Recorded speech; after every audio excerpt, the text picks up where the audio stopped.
sidewalk, depending on the other street furniture that's there, street trees, and then also bike racks in the sidewalk right of way. No changes are proposed to the alley, and there is a condition of approval related to the alley, which I'll go over in just a sec.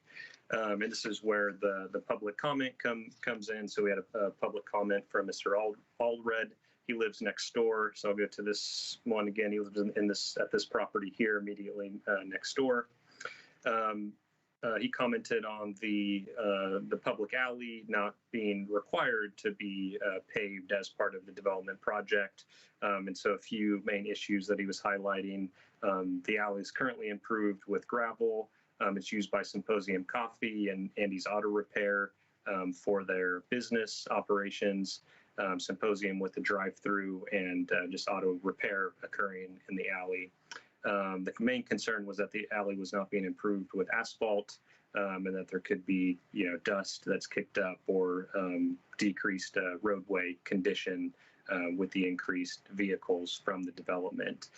So the condition of approval that is associated with the alley is here, condition of approval G4, and basically says that the applicant shall either make a payment fee in lieu for construction of a half alley improvement, or they can construct the full width alley improvement. And let me see if I have. Yeah, go back to this one here. Basically, that condition is basically saying the applicant can pave half of the alley or voluntarily pave the entire alley. And the reason the applicant or application is not conditioned to provide the full improvement is based on the development code standards and what the city can actually require. So this is section 16.106.020, required improvements for transportation facilities. When there's an existing street or right-of-way adjacent to the property, the city can require improvements to the center line of the right-of-way and adjacent to the property line. And so the alleys are a little bit unique. Most development is, abutting public roadway, whether it's a residential, commercial type street, fully developed already. And so they would be doing half street improvements, either to bring it up to standard, tear up the concrete, bring it up to standard, whether it's an increased sidewalk, whatever that might be. The alleys are a little bit different because most of them don't have pavement right now. And also the width of them is 14 feet. And so half an alley is 7 feet. And that require, if they were to build just a 7-foot wide, pavement section there, the alley just really wouldn't function as it's intended. The alleys really need to be all or nothing. And so that's kind of the issue with the requirement to have them, either if we had them do half of it, it wouldn't really function. And based on the code standards, we don't see that we can require the full alley improvement. And that there's kind of standards related to, if the city engineer determines that a partial improvement is not feasible due to the inability to achieve proper design standards, or if there's a safety hazard to motorists or pedestrians, then the city engineer can require a fee in lieu. And so in this case, that's what the condition of approval is for that. So definitely hear the comment and concern, but based on the development code, staff doesn't see that the full width can be achieved based on the proposal. Getting into the staff recommendation, staff recommends approval of LU 2021-005 Pine Street Live Work, subject to the findings and conditions in the staff report dated June 1, 2021. The Planning Commission alternatives for this evening: you can approve the application based on the findings and conditions in the staff report dated June 1, 2021. Planning Commission can approve the application with revised findings and or conditions. If you'd like to elaborate or change any of the findings or conditions or add conditions, you can certainly do that as well. You can deny the application with revised findings, or you can continue the hearing to a date certain if additional information or testimony is needed. That concludes the staff presentation. Happy to take any questions. Can you go back to the G4 clarification? When I read my condition of approval, it says that the applicant will construct a full street improvement or do a fee in lieu, but your verbal presentation was construct a half street improvement. Can you clarify? Yeah, so to clarify, the city would not the condition is not intended to require a half street construction. It's intended to, be a fee in lieu for half street or half alley at 125% of the estimated cost, or because the city can't require a full improvement, if the applicant would like to voluntarily construct the full improvement, voluntarily they can do that as well, up to full alley standards, gutter, curb and gutter, that type of thing. If they do the full width alley improvement, would they get SDC credits or some other? That's a really good question. There's pretty specific requirements in order to get a reimbursement for SDCs. So without knowing what all that says off the top of my head, if the code allows it, then yeah, they would be eligible for it. I don't know about alleys. I can help you. I can help you with that, Eric. Thank you, Craig. SDCs on that are for collectors and arterial streets. So an alley would not qualify for SDCs credits. Okay, thank you. Before we call the applicant up to testify, I want to, and I'm sorry, Eric, I did not get an opportunity to call you beforehand. No problem. So I guess I would ask if there any other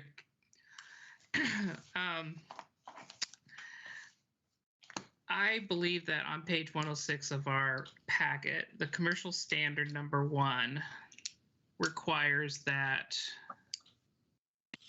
corner buildings in Old Town, that both frontages be treated as primary facades or street-facing facades, and that those elevations have to be treated using our design standards. And I don't see that the Second Street frontage was treated as a street-facing elevation and met those requirements. And because, as you pointed out in the beginning of your presentation, coming into town down Pine Street, that Second Street facing elevation is going to be what people see first before they see the front of it. So can you provide clarity as to why it wasn't treated as a street facing elevation? Because I believe that the findings are should be modified so that it is treated as a street facing elevation based on the commercial standard number 1 on page 106 of our packet. Page 106. Okay. Yeah, what's that? Is it commercial standard 1? I'm getting down to 106, and it's commercial standard 5. But it's my packet page 106. Your staff report page 27. All buildings will be sited with the primary facade facing the public right-of-way. For corner buildings with a corner-facing entry, both street-facing elevations will be considered facades for the purposes of the standard. And I understand that they slid the front door from your first slide had the entry on the corner one at the in alignment with the other one, and then in later in the staff report the doors moved, but I still would contend that corner buildings, it's a street-facing facade. So right. So the street-facing facade, and then I believe there's other standards that are going to apply. So if Planning Commission did determine that the Second Street elevation is a street-facing facade, then I think what you're getting to is there's other standards down the line a little bit that would need to be applied. page 107 for glazing, page 114 for Gotcha. awnings and marquees. Gotcha. And so I would, we can hear from the applicant, and then we can hear from the rest of the commission, whether that, under our discussion and deliberation. But I'm not gonna, I didn't get a chance to call you ahead of time. Yeah, no problem. No problem. But We can work it out. I really have great concern that the glazing that's on that side of the street and the facade itself does. We have some other buildings that are on the corner that have architectural visual appearances that are defined on both sides of the corner that are appealing. And I want to make sure that if I'm missing something, if there's awnings or there's some other architectural features that are not in the renderings that I'm missing, I'll let the applicant speak to that. But I don't think it met the intent of the code for a corner street. Okay. So yeah, I mean, do you want to walk through that real quick? So I would say it's definitely a street-facing facade. There's no doubt about that. I mean, it's facing very clearly facing Second Street. So the other two standards were commercial design standard. Let's go down to it. Can you say those again? The commercial design standard.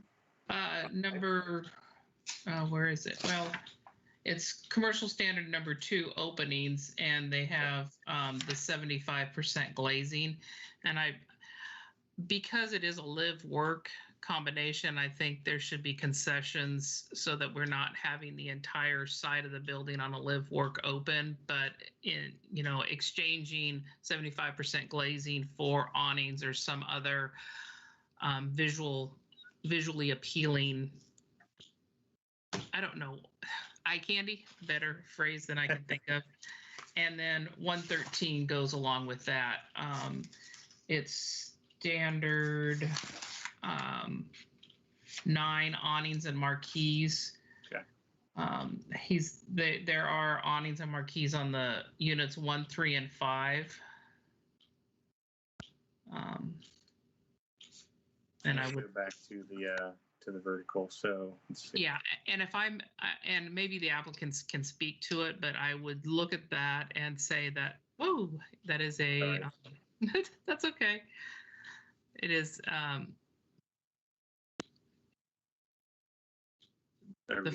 the front of the building has a lot more architectural features and enjoys a architectural design that is not reflected on the side. Yeah. Okay. So just to be clear for everyone, so this is, this would be the front of the building. So this is the elevation you're referring to along Southwest 2nd Street, right? Okay. Right.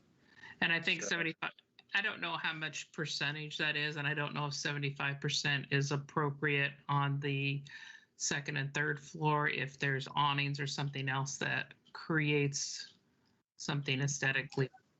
Eric, isn't it the opposite? Isn't the front of the building on the left there with the overhang?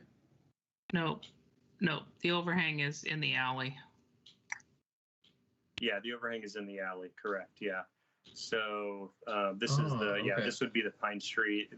This is an alley overhang for the drive, so vehicles are able to pass under here and then get into the garages. So So let's go down to, and let's see. And we can let the applicant speak to this. If you would, in your planner magic, tell me what percentage of glazing is on the 1st floor and the 2nd floor. That might help solve one of the problems too. Okay. I don't know how hard that is, but we do have a slide that shows the glazing percentages. Yeah. But I think it only applies to the ground. The 75%, just to clarify, should only apply to the ground floor. Okay, perfect. Yeah. Okay, but the awnings are not limited, so okay. Right. All right. So I want to clarify. So this transparent. Oh, you can't see it. I'm looking at the but on page. So it'd be on page 103 of And my packet pages were a little bit different from yours for some reason, so sorry, but it'd be page 28 of the staff report. So for the ground floor glazing, the way the staff report is reading that standard is that, and actually let me just go down to this. I think that will ground help. floor storefronts will be. And is that your math has the second street front in your percentages then? I don't know off the top of my head. I can look though. Certainly Pine Street, but we can look at the other one. So yeah, it's definitely a street facing elevation. I think the question would be, is it a storefront? And just thinking through the staff report, how all this came together. I believe the reason it was that 75% wasn't applied was because staff wasn't seeing it as a storefront. If Planning Commission is seeing that as a storefront, part of the commercial storefront entrance, then yeah, that standard would apply. So that may be an important distinction. It's kind of hard because the bottom floor is half storefront, half garage. So right, and I think in the design, that's probably what they were struggling with. And it's also a restroom, if I'm not mistaken. Right. That's part of the storefront. Yeah. So we'll let the applicant speak to it, and sure. My concern that the second street frontage, even if it's the glazing, there's still the awning concern that there's a visual,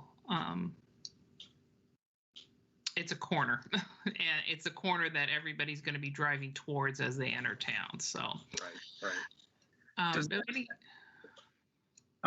Does that one reversed entry on that corner bother anyone else? It was weird. But I'm not an architect, so I don't know if it made sense. I can't speak to that because that was a change that we were made. Yeah, staff was made aware of. What's the best one? Probably this one here. So this one here. So yeah. The reason for that is because of the street improvements that are required. So there's going to be a new ADA ramp here, and so just in order to give a little bit of space between the ramp, the slope that's required to meet ADA standards on the sidewalk before you get to the door. That's the reason for the change. So I don't know if if that's an issue. It might be feasible based off of the even with that ADA to reverse it back. But that was the reasoning for it, was to give a little bit more space between the ADA slope and that front door. I was okay with it. It seemed like there was opportunity to change it up just to reverse the floor plans or whatever their plan was. Not redesigning their building. I was just not symmetry in it. That was right. Yeah. Right. Any other commissioners have any questions of staff before we have the applicant testify? Sorry. There we go. Commissioner Giles. Given that there is a commercial space here, is there any signage? I couldn't read on that, but is there any commercial signage on any of these fronts? Generally, signage isn't included with the land use approval, but each of these units would be allowed signage per the zone. So retail, commercial might be slightly modified in the Old Town overlay as well. But usually those come in after land use approval, once a business rents the space and then figures out what type of signage is appropriate. But for this, I'd probably assume maybe some, what are the signs called?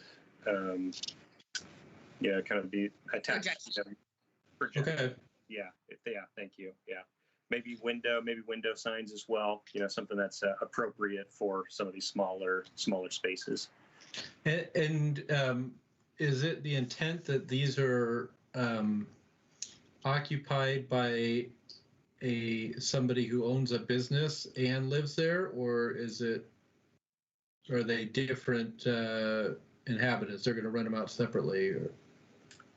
Yeah, my understanding, and I'll let the applicant, if I say anything incorrect, let the applicant clarify. But my understanding is these would be, so it's a vertical live work unit. So 5 units, each individual unit would be owned by the same person. So it'd be a condo plat.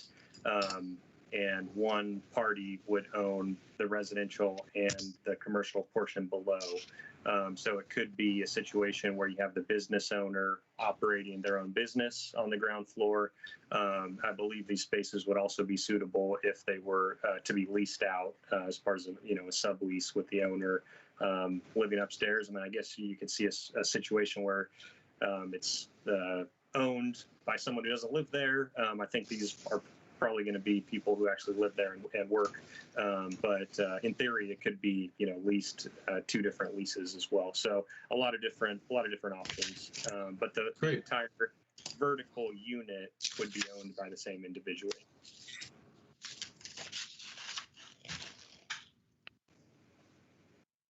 All right. I don't see any other hands. Let me scroll, make sure I didn't miss something. All right. And if we were meeting in public, I would have a blue sheet of paper with someone's name that I could mispronounce and call them up as an applicant to testify. So I'm just going to throw it out there for the applicant to, I don't know if we have to unmute him and then have him provide his name and address for the record. And just to let you know, I have my timer going. Oh, thank you. And you have 30 minutes, which is split between presentation and rebuttal. Okay, so I hope everyone can hear me. My name is Wayne Hasten. As I mentioned earlier, I'm with Pioneer Design Group, representing the applicant in this application. With me tonight, available for questions and also some presentation, is Derek Kitts. Derek is the driving force behind the application and the project. We also have Luke Lappin, who is the project engineer from Pioneer Design Group, and Pioneer Design Group principal Matthew Sprague, who's been working on the project a lot as well. So they are, it's a little harder when we're virtual, but they are all available for questions from the commission as well. But to go back into it, sorry, my name is Wayne Hasten. My address is 9020 Southwest Washington Square Road, Portland, Oregon 97223. And good evening. We appreciate the opportunity to present the application tonight. We really want to thank staff for their time as well. It's been a long process and we've worked pretty closely with staff. It's been a very detailed process and with many iterations and changes to the building to meet those commercial design standards. And I think that we're really excited about what we have and what that building is, and we're looking forward to getting under construction, hopefully. So we have also, because of the extensive detail, I guess, in the staff report and also the detail in the presentation, I'm hoping to not repeat too much of what staff says, and I know that's always a challenge. As the applicant, we want to present as much information as we can to you, but we don't want to have to do that twice and be respectful of everybody's time. So I'm going to just share my screen here. I believe that, let's see.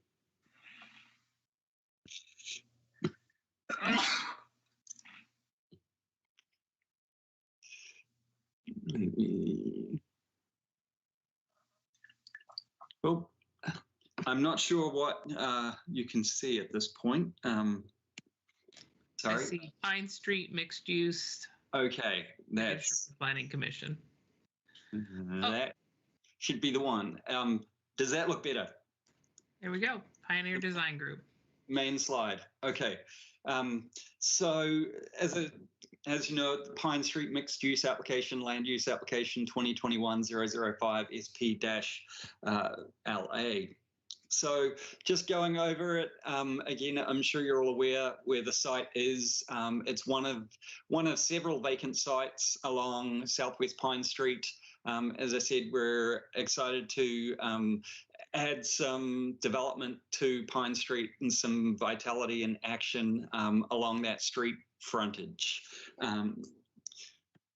So as Eric went through, it's a fairly simple site plan. The building is located adjacent to the street frontage and right-of-way as required on Pine Street and 2nd Street.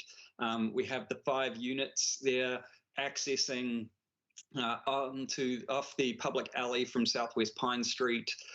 Circulation through the site will be from the public alley with exiting out onto Southwest 2nd Street.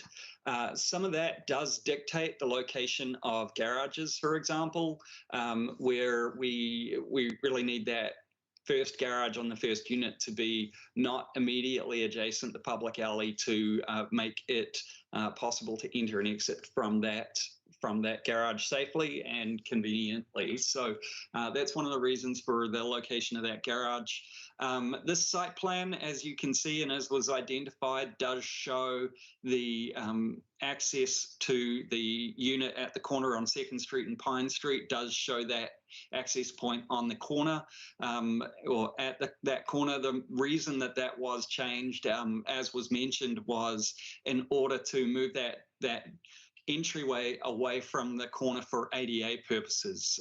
We have ADA requirements, which if you do have additional questions, Mr. Lappin can probably speak to a little bit more, but the ramp requirements and the requirements for a level platform at that ADA ramp and access point mean that we did have to move that access point and have it further down along Pine Street just to make sure that we could meet those ADA requirements for exiting and entering both the building and at the crosswalk there.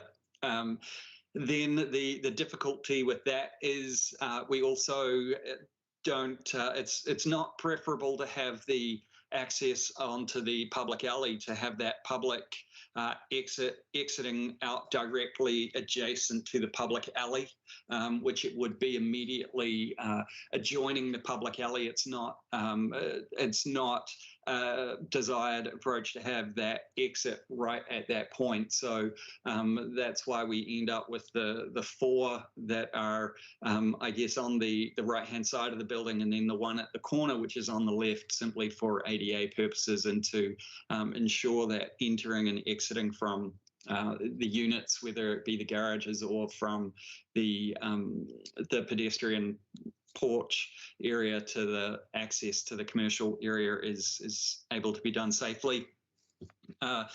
As Eric mentioned, there is no requirement for providing or provision of on-street parking or parking within this zone.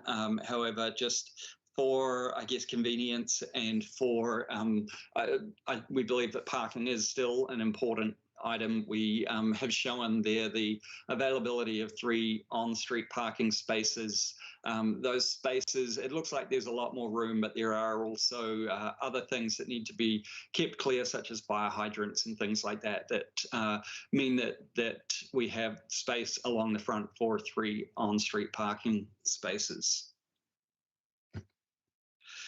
So just quickly running through the building elevations. As Eric went through, there is a lot of detail on those building elevations, and we have worked hard to change and make changes in consultation with staff to ensure that the building does meet the requirements of the Old Town District and particularly the Smockville area standards.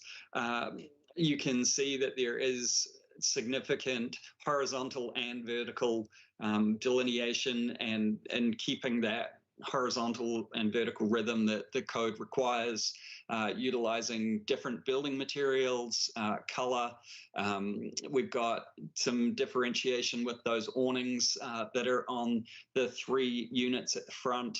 And then essentially as much glazing as we're able to on that storefront, as storefront is designed to meet and exceed that 75% standard. That requirement is only for that ground floor, and we believe that ground floor frontage. So the building, even with if the door was reversed, it's not considered a corner entrance, and that would really, I think, detract from the vertical symmetry or rhythm of the building if we were to make that one significantly different by putting a corner unit there. It does also make the internal design of the building difficult at that point.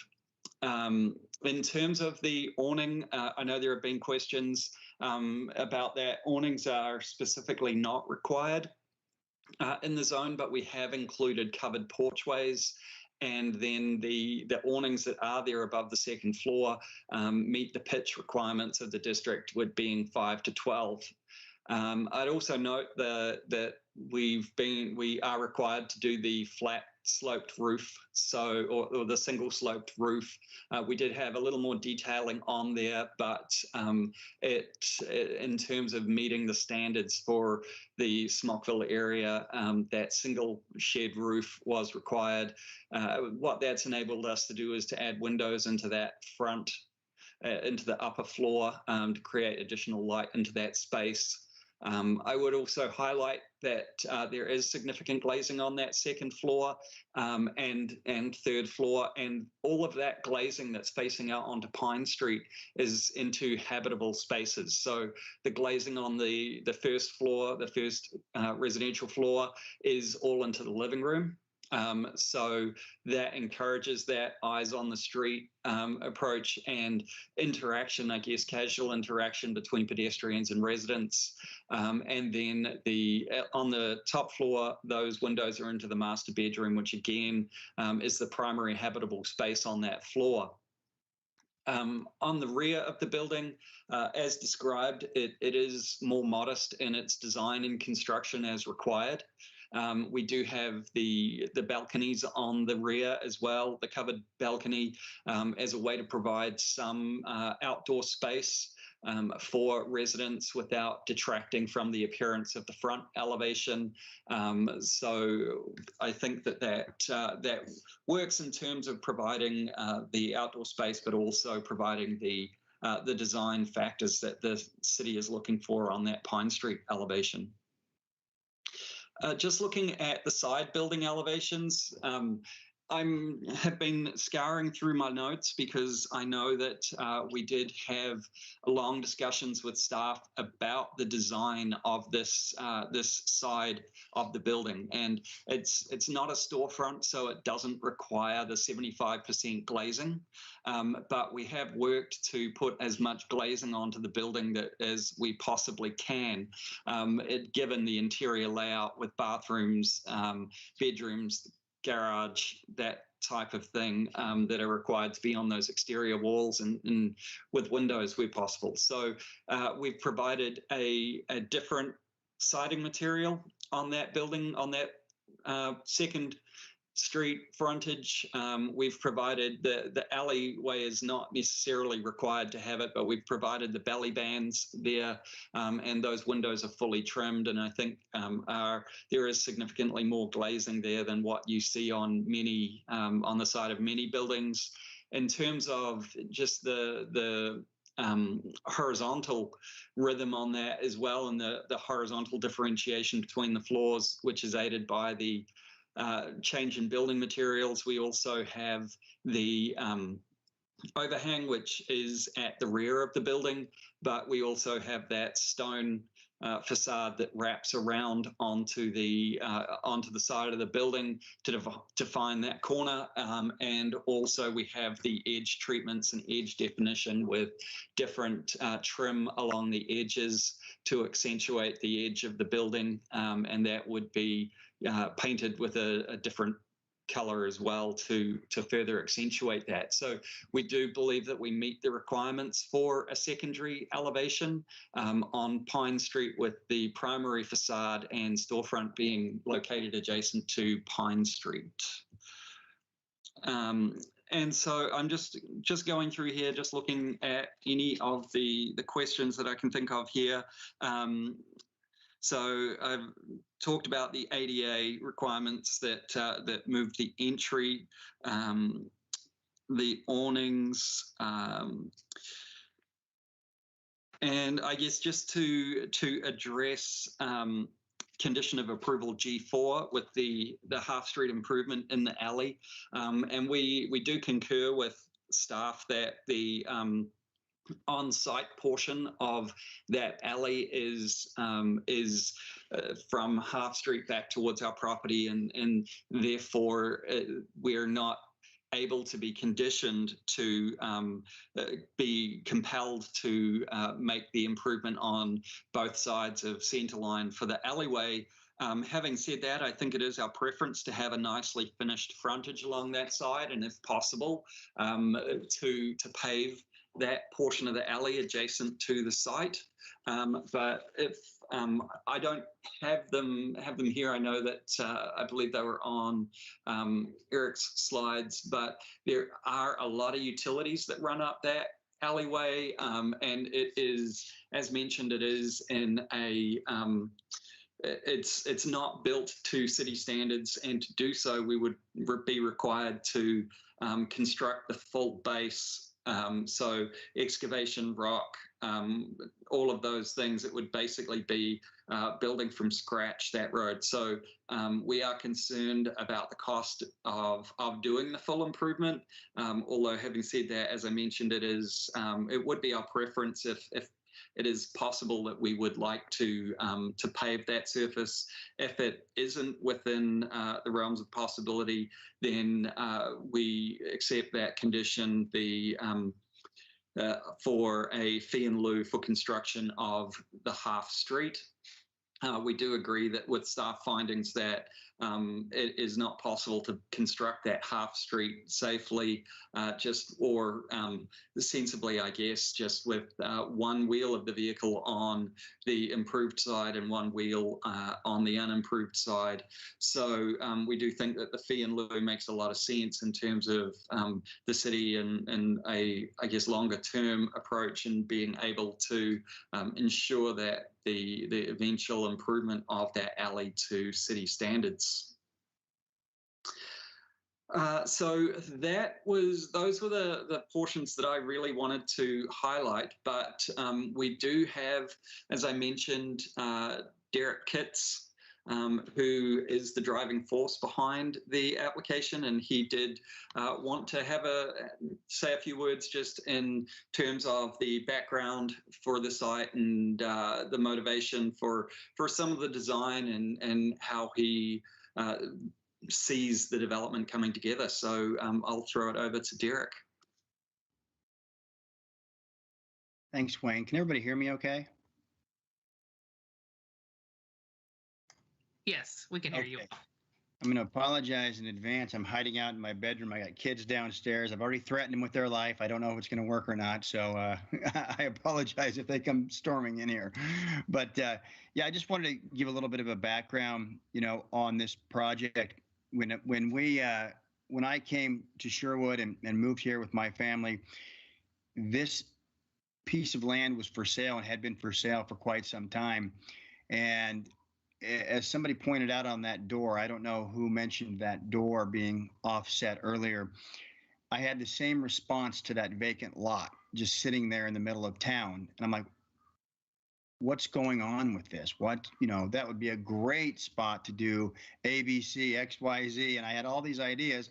And the genesis of that was this my own OCD. Honestly, is what started it. Is I didn't want to drive through town and have that as the welcoming to downtown. And I partnered with a friend and I said, what are your thoughts on this? And I said, I think it would, really enhance the downtown. I think it would be a wonderful opportunity. I said, I would live there. And in full disclosure, I'm no longer a financial part of the project. I had to back out for personal reasons, but I am a buyer of the very lot on Pine and Second that you speak of, and plan to open my business, relocate my existing business to that very location. I think it fits with what I've said for the past 3 years, and we're excited about it. And I've got to tell you that we've gone through this process. This is the second time now. My ideas may have been a little more grand than a checkbook could afford on the first one.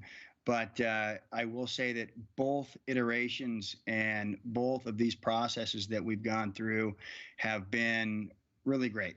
And you guys have been great. And I thank you guys for your thoughtful questions last time and this time. And I know you guys get paid so much money for serving on the planning commission, so you're doing it for the money. But no, you're doing it for the same reasons that we're doing this project, because you care about the city and the future of the city and how it develops and how it looks. And so thank you for your time on that. And I don't have any other, if anybody has any questions that are specific to me, I'm happy to answer them, but I don't want to take up your guys' time on just giving you my life story of this project.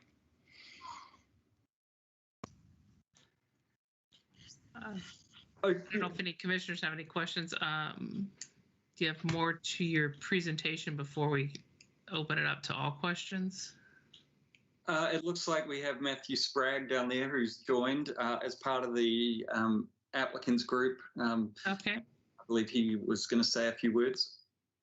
Yeah, Commissioner Sampson, I was listening to your earlier conversations about the Pine Street elevations, and I think that's important to take a look at what your thoughts are on that specific elevation. We'd really like to get your opinions and thoughts on how could we do a better job on that elevation. What do you see that could be done that would make that elevation a little bit nicer? And I think that's the west elevation, but the Pine Street elevation, because it is a corner lot, and I do think it is important. What are your thoughts on how we could make that look a little bit better or a little bit more dressed up? I have some thoughts. Great. Well, I'm glad he does. Directed to me, I think what I was concerned about was that it was very flat in nature. And when I drive through other areas and I see large flat walls, and I do see that your windows have treatment around the side of it, if they had even not operable shutters or awnings or coverings or something that would catch your eye to just break it up from being just one flat wall. That was my concern, that we would provide architectural or decorative interest on the front facing wall. Commissioner Giles, you had a No, I was saying non-operable shutters, window boxes. And in fact, even I know there's a place in Old Town in front of the, there's an insurance office down there that has kind of a 2 foot or maybe a little bit more planter kind of under the windows. And it adds a little depth, but I also want to say to you, this entire group, thank you for investing in Sherwood and in Old Town. This has been a big thing that I've been wanting to do as well as a longtime resident. So first of all, don't take it as too much of a criticism here, but I think with a little bit of architectural interest and detail and frankly even make it more attractive for the tenants to say, hey, we've got the this side view that looks great, and I don't want it just to be a blank wall or even just a make it look cookie cutter kind of, I guess, is what I'm trying to avoid. Yeah. I really appreciate that. I lived in Sherwood, probably 2 blocks from here, for about 10 years. And it's funny how when you live close to downtown, how important downtown becomes to you, right? There are great events that happen downtown, and how beautiful downtown is becomes very important. But my thoughts are that we could dress up this elevation, adding some of the features that you've brought to our attention tonight. And I'm thinking that would it be acceptable that you would trust staff to allow us, outside of having a continuance and an additional hearing, to dress up that side elevation to create that depth and create some more interest and create just differences in that building elevation, so that we could move forward with the application, get in for engineering plan review, and I guess move forward, I guess, simply. What I'm hearing, so let me just ask, I don't know where Erica is with the timer on this. We have, before we go into deliberation, and, oops, wait, sorry, I just clicked something wrong. I'm not panicked yet. Okay, my whole screen went gray and a box popped up. So, Erica, time-wise, I know we have to accept into testimony the written testimony that we received, and then allow the applicant an opportunity to rebuttal, which he's actually done in the testimony. So I think it's awkward in this virtual world on how we process things. And then hearing the applicant's concern for time being of essence, if we can, as a commission, deliberate this evening and get polling to see if there's any other concerns before we close the public hearing. Does that seem reasonable? All right. If I could just add one thing, sorry, Wayne Hasten again, from the applicant's perspective. I think the one thing that I want to just be careful of is that we are right against the right-of-way line. So I want to make sure that we're not having to push the building back to accommodate anything like a 2-foot plant box, for example. I like the idea, but it may be an issue in terms of the sidewalk and things. So in this case, definitely there are definitely some things there that I think would work, which things like the shutters, maybe continuing some of that, the stone treatment along the side, potentially adding some color along that side like there is on the front. I know in terms of we did, and Eric can confirm this, but we did have a lot of discussion, long discussions about that front Pine Street side and the Second Street side and what the treatments should be and all of those things. And so I don't think that it looks the way that it looks because we were trying to not do a lot on that side.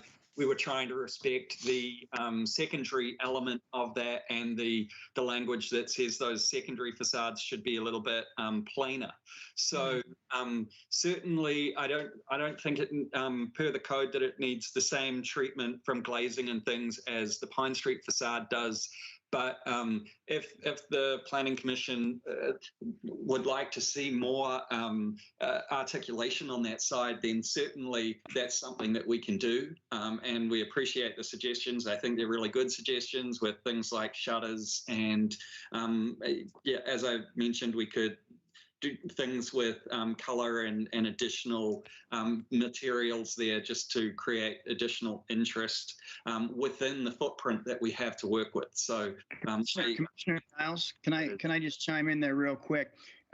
You have my word 100% that we will dress up that side and make it look very beautiful. And if we have to put it in gold lame, we'll do that. Nope. As the owner of that unit, we'd be happy to dress it up. Yeah, and by the way, I think that my point is mostly visual, right? I don't need some architectural, so again, I appreciate it, and I'll leave it to the experts to figure that out. So yes. Wayne, we could talk about the mural that we had in mind with the bee on the top of that right there. I know our former city manager would appreciate that as well. Yeah, well, I don't want you to have worn the hat for nothing, because I know we were trying to sell that. So just to wrap things up a little bit, just to emphasize again what Mr. Sprague said in terms of being able to move forward. We've had a really great working relationship with staff, and I'm sure that Erica and Eric can testify to that, that I'm sure we can make those changes as Derek's mentioned. We're just really excited, and personally, I've never lived in downtown Sherwood, but I have lived in downtown Portland actually, but I'm really excited to see these live-work units that essentially activate the building with someone who is invested in the community in the working hours and the evening hours, and it provides that kind of continuity of community and establishes that community that I think is part of the various aspects that downtowns need. You've got the business people coming in the day and the residents in at night. And I think that this type of development provides that link and is one of those needed elements to create a little bit of diversity and vitality and just some differentiation within the city core. And so I'm really excited to see that happening. So. Thank you very much. Commissioner Bance, you have a question before we take the other testimony? Yeah, unless we should do that first and then come back, as long as there's time to ask questions of the applicant still. It's up to you. Why don't go ahead and ask your question, and then we'll go and ask for the public testimony after you ask your question of the applicant. Okay. And I guess a couple of things. First of all, I concur with this whole discussion, and I do appreciate you guys coming in and taking an interest in downtown Sherwood. That's awesome. The building does seem, I'm just kind of thinking about the surrounding area. You got kind of a house next to it and symposium and kind of smaller stuff. And then there's this building that kind of looks like it's in the middle of a city block in the Upper West Side of New York, right? It's like right here. And really small kind of units. And I think, and I'm particularly following what's been said about driving in, and I think just avoiding this looking at a wall, I think is the idea, not seeing just a wall there. And I don't know if just changing colors is quite going to do that, but I wanted to ask, why not put in, you said you couldn't put in a storefront or something on that side. Why? I'm guessing it's because you've reduced the number of units or something, but then why would that be a problem? Like why decide, no, we got to have this size and they got to be this kind of shape at the expense of having a storefront on that side?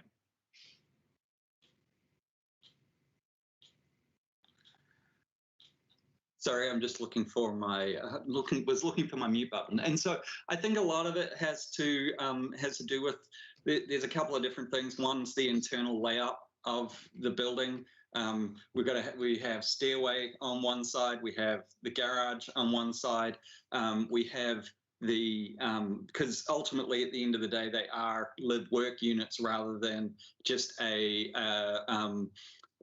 store, I guess. But they do have bathrooms, they do have a garage, they do have those internal things which make it difficult to really make that a storefront with all of the glazing requirements that would then be entailed along that entire frontage. And those glazing requirements are incredibly difficult to meet, and we've spent an extraordinary amount of time trying to work through this process and just put as much glazing onto that frontage as we can. But the reality is that then means that we have those other facilities on that side of the building, and we have to accommodate them.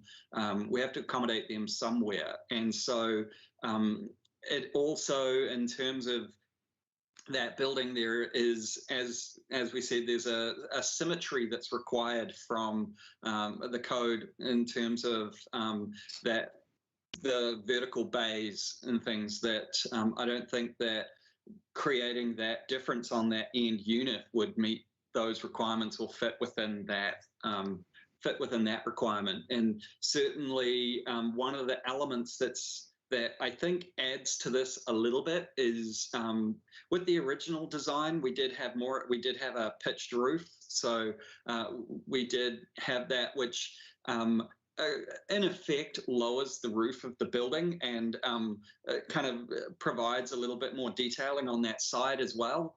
But the standards for Smockville and Old Town are that one, that you don't see the roof from the street.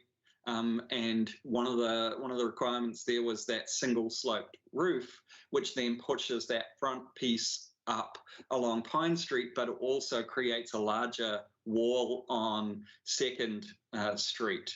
And so we've been dealing with that as well. Like I said, we did have gables and things on the front, which just provides a little bit more differentiation, and then just does allow that the side, if you can imagine on the side of the building, I could go back to it. I think you've probably got the plans there. If you can imagine on the 2nd Street, you've got the single sloped roof that way with all of that wall area. And then if you can imagine it with a pitched roof, how that does enable us to change the architecture of that side, but that's not something that we're able to do under those Smockville standards. And so that's essentially, in terms of that storefront, it's really the main part of that is accommodating the internal layout, including the garage.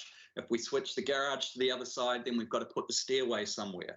And so, and if we did put a corner entrance on, for example, that whole side would have to be 75% glazing, which, given the stairway and the garage, for example, it would be essentially impossible to meet. So I think that what we have, I'm not trying to be critical of the standards. I'm just saying that what we have is a response to the standards. And I think that I appreciate the commission wanting more detailing on that side. I think it's important. We had worked hard to meet what we thought was the standard on that side, and certainly we're not opposed at all. And as Derek's mentioned, we would be happy to add detailing on that side under the context of making it more of a primary facade, but not that storefront element. And I hear what the applicant's saying is that to treat it as a storefront opens up so many other issues, ADA bumping up into the spacing requirements there, and the code itself envisions Old Town redeveloping with buildings the size of City Hall and those other new buildings that came in.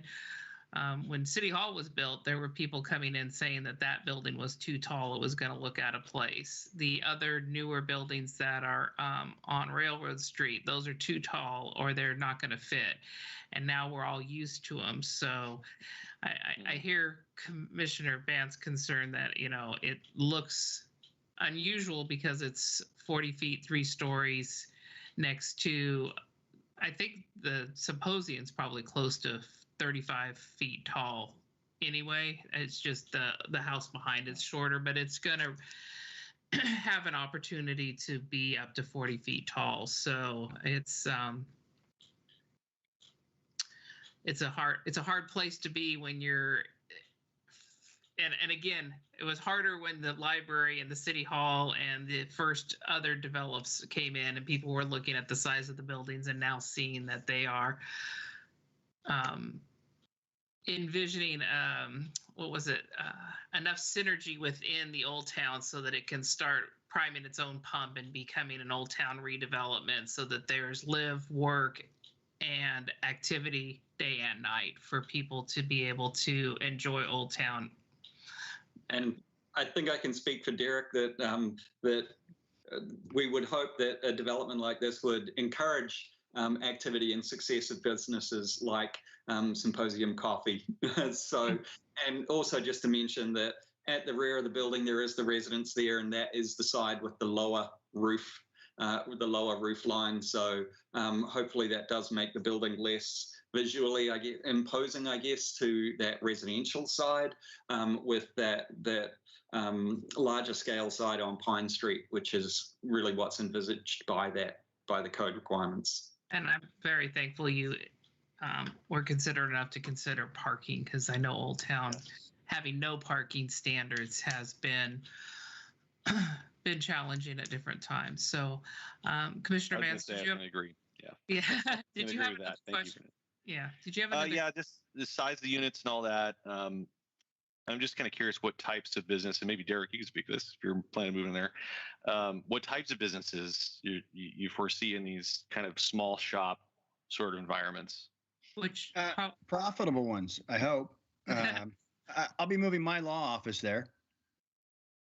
So as an example, I spoke with recently with a speech and language pathologist, SLP, that is interested in a space there as well. So I think that's kind of a, you get that sense of, 1, 2, 3 person business that, and obviously my kids all go to school here. And so for me, it's perfect, right? My kid, I got one that goes to Hawksview and one that goes to SMS, excuse me. And, for a dad, I'm sorry, it's perfect for me. I'm sorry if but I can walk my kids to any school and I'm there for anything. And so I think that's the kind of, accommodation, it may even be for, somebody that works from home that doesn't necessarily need a storefront, but needs an office space to do that. So, we're hoping that they feed on each other. You have 5 opportunities right there that'll all feed into Symposium or Clancy's or, Fat Milo's, for a lunch crowd, and just kind of get that whole vibe, picking up. And to your point, from the start of when you come into Old Town, right there. And that's, we're all on the same exact page, and we're hoping that it's a domino effect and that we start something and that it navigates, and every one of these vacant lots is developed properly and just revitalizes, the Old Town. So, but again, Gold LeMay on that side with the Boston Red Sox logo. If that's what you want, you let me know. I'll talk to the people that make it happen. Just to emphasize what Derek was saying, I think there's a lot of uses that would be permitted in that area, in those types of buildings. And I know that my father's an accountant, and he and my mother and one other employee, he ran his business out of the home, from something similar to this. So I'm used to that. It's just what happens. But then also I'm thinking, I think the speech pathologist is a really good example, but even things like, I don't know, like a 1 or 2 chair barbershop, or a massage therapist, or some other small office like that, I think is perfect for these types of spaces. So, and I will tell you, I can't. I've been approached by a couple great ideas. I'm not at liberty to discuss what they are, but I think there's some really great concepts that are being considered for that space. I can tell you that I don't think we'll have a hard time filling up 5 businesses in those in very, very short order. I'm excited. Commissioner Kai, you have a question for the applicant before we move on to public testimony? And you're on mute. Sorry, thank you. Thank you, Chair Simpson. Not so much a question, more just some commentary as we were talking on the discussion about what could that second street facade, what could be done to potentially, improve that facade. And a building that came to my mind also within Old Town is the building at the intersection of Railroad and Main Street. There's a building on the corner that, has a lot of just really visually appealing aesthetic elements, and just has a good rhythm to it. One of the things that they do have is that the windows on the lower level are actually windows into that garage space, and it's just a matter of how they designed it, how they handled it.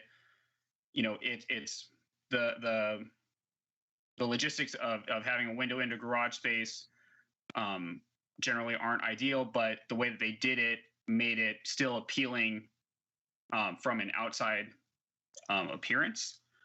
So that building might be one that's good to take a closer look at and kind of see what they've done. A lot of that too, for the windows and glazing, just consisted of a certain symmetry on that side of the building, and the side that has the garage on that is the main street facing side. Okay. And I just in response, I would point out that the Second Street side of that end unit is actually the garage, and so we have specifically put in windows there as much glazing as we think is appropriate to, I guess, create that interest on that side and to allow light into the garage and sufficient lighting without just having it being kind of open to the garage, because I don't think that's essentially or necessarily going to be beneficial either if we go too far that way for that garage. So I did, just to mention that we did consider that, we have thought of that, and we have got windows there. As Derek mentioned, he's the one who's going into that end unit, and that was something that he was very very interested in as well, making sure that there was glazing on that wall as well. So okay. Commissioner Kai, you still have your hand raised. You have another. Oh, there we go. Okay, so we're gonna have Erica read into the record. I don't know what let me see if I can tell what exhibit number it is. Just a second. It's going to be Exhibit D. Is that correct, Eric? The public testimony.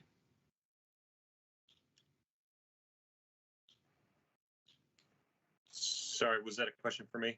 Yes, the public testimony that Erica has to read into the record now, is that Exhibit D for the record?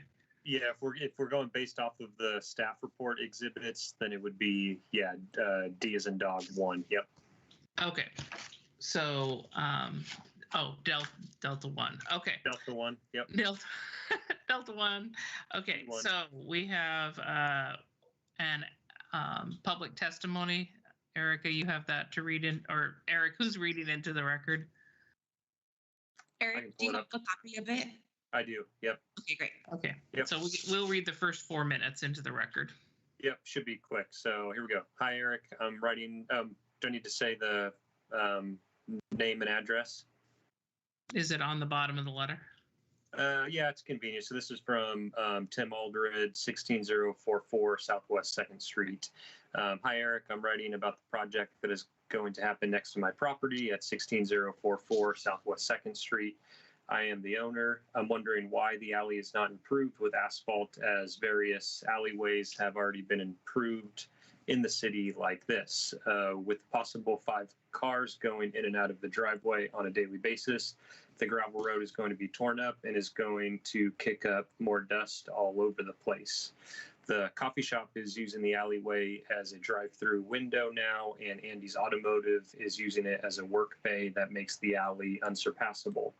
I might, in the future, change my driveway to enter the alleyway as well. There will be too much congestion if the alley isn't improved with asphalt, and to be entered and exited from both sides between both 2 streets, Pine Street and Washington Street. This is not the current situation right now. I view it as a safety concern with the increased traffic as well. The alley road is a dead-end street currently. Please advise what the view is with the city on this. I would like this comment to be included in the record for the meeting. Thank you, and please advise Tim Aldred. All right, so that will be Exhibit B Delta 1 into the record. So a couple of questions I have of staff logistically regarding this. The drive-through that is being currently used at Symposium is a temporary measure because drive-throughs aren't prohibited within Old Town by regular code. So by emergency ordinance, I'm assuming is why there's a temporary drive-through. Is that correct? You know, I don't know if there's a that is correct. Yeah, I can, okay. yeah, it's tied to the COVID and the special event permit that's applicable to multiple sites in Old Town. So that will cease to be allowed once the restrictions are lifted, which probably will be fairly soon, hopefully. Right, because drive-throughs are prohibited in Old Town. So I felt that the citizens' concern regarding that drive-through would be appropriately addressed. And then we did hear the applicant. He has an opportunity to rebut it, but from staff's perspective, the meaning of rough proportionality, it is not rough proportionality for him to bring that alleyway up to standards. It would be a takings to have them do the entire street to street standards because there's already other utilities and other things that are impacting it. And like you said, one wheel on, one wheel off doesn't even make any sense on a 14-foot wide. So the mechanism the city uses for situations like this is fee in lieu, and it goes into the city's budgetary for capital improvements on projects, right? And that 125% that they'll pay at some point will be used for infrastructure improvement, including that alleyway at some point, correct? That's correct. Okay. So, if I may, Gene? Okay, and so now I don't know, Erica, how long was the applicant's testimony?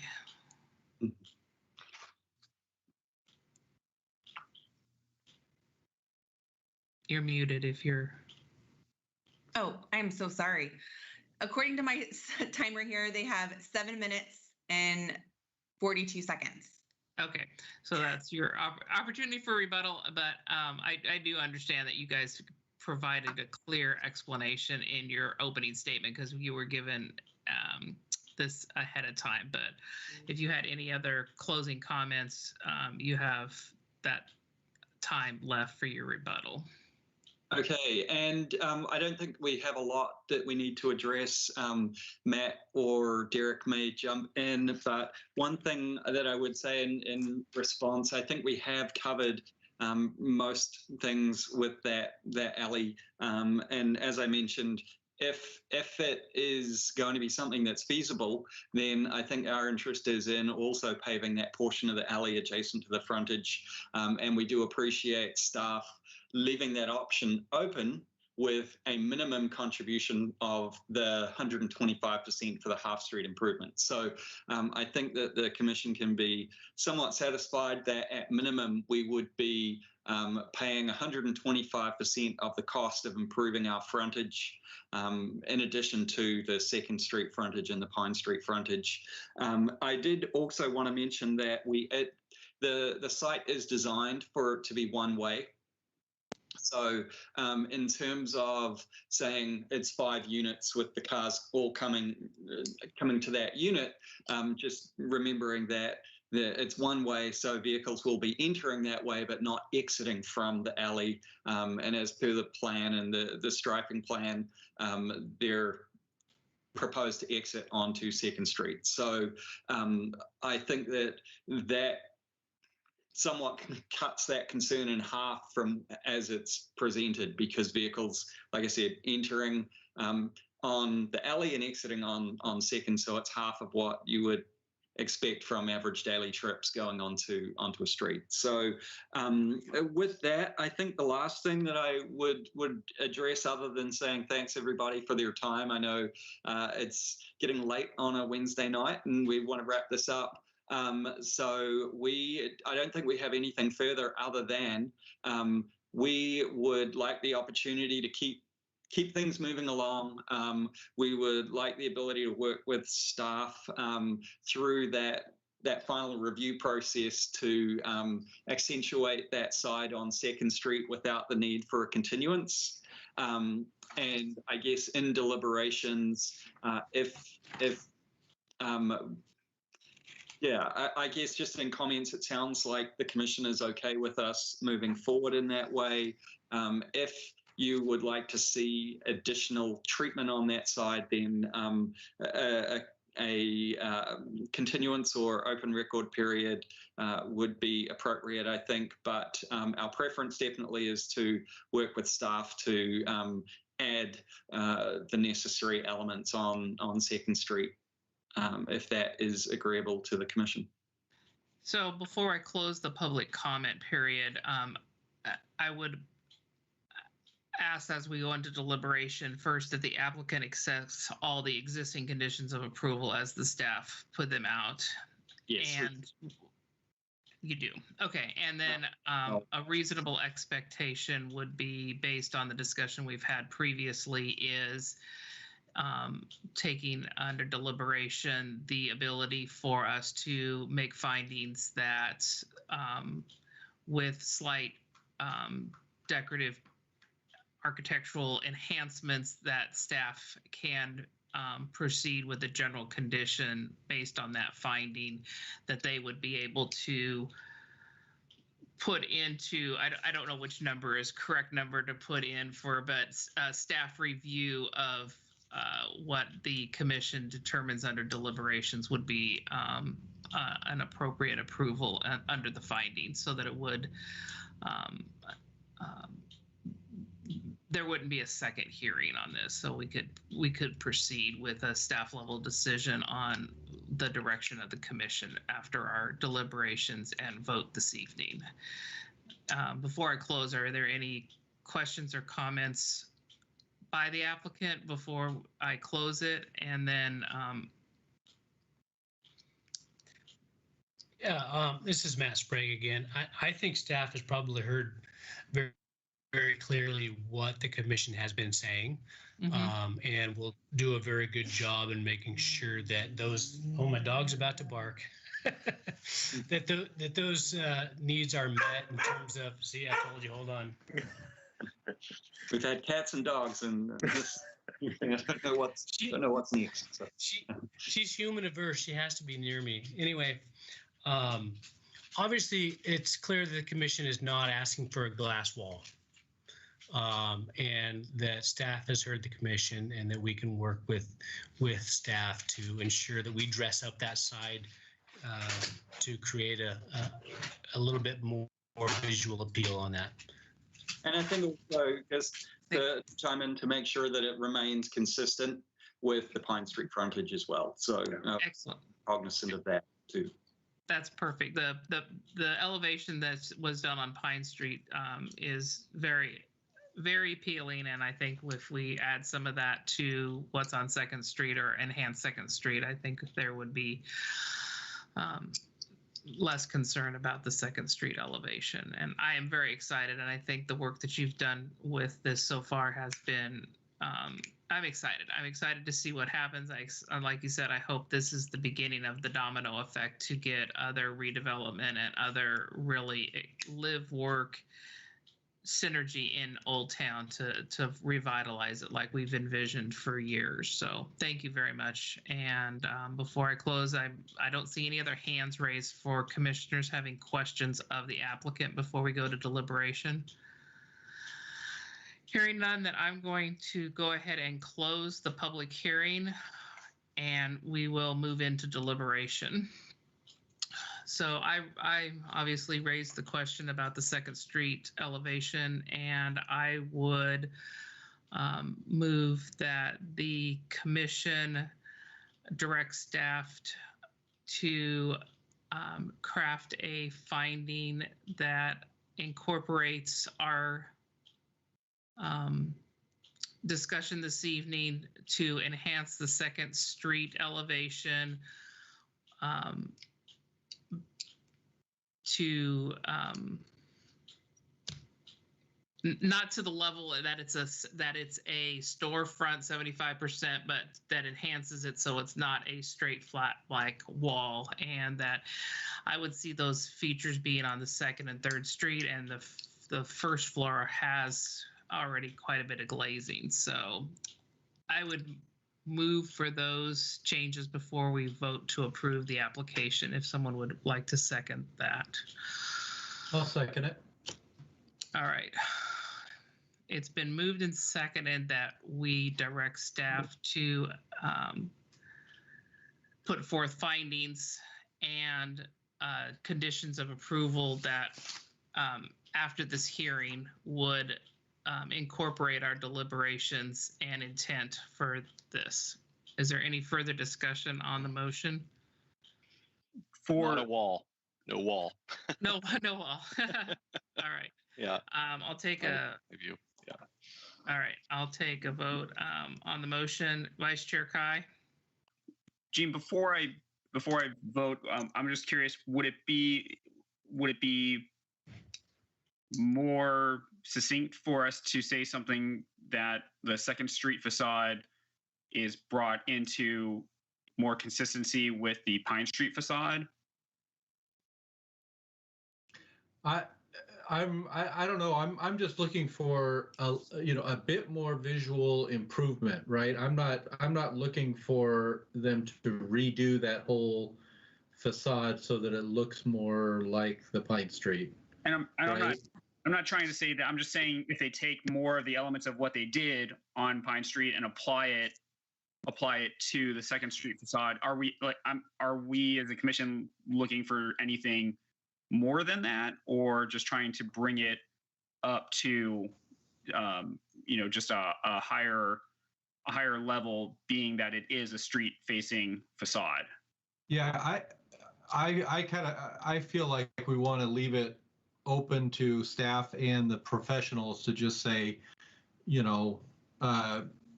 make it more visually appealing, and you know what I mean, because it's not I'm not sure what you're getting at as to whether that makes it simpler. Are you trying to lock them into making it more look like the Pine side? I just don't want to handcuff anybody on this.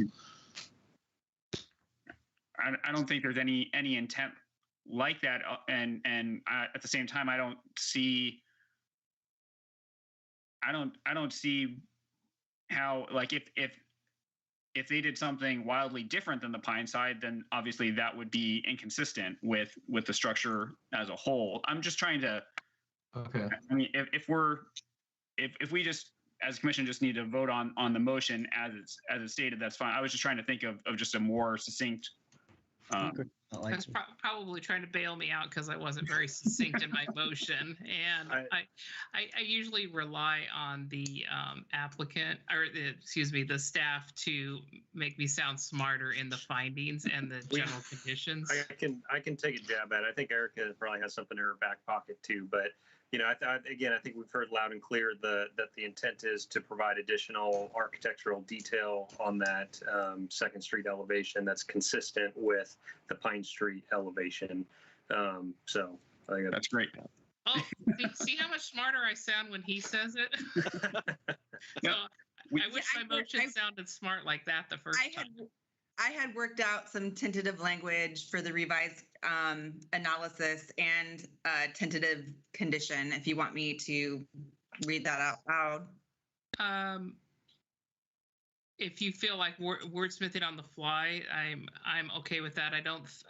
The applicant was accepting of our general condition, and I think if we can ensure consistency with the deliberation and the way Eric made me sound a lot smarter the second time he said it. The second time I said it through his words was a lot better. So Eric, I appreciate that. My motion is, the motion on the floor for vote is to provide architectural design features consistent with the Pine Street elevation. Is that acceptable? All right. Any other discussion before we take a vote on the motion, not for the application? All right. This isn't necessarily that staff can just approve it themselves. It's just the finding is all you're motioning for right now, right?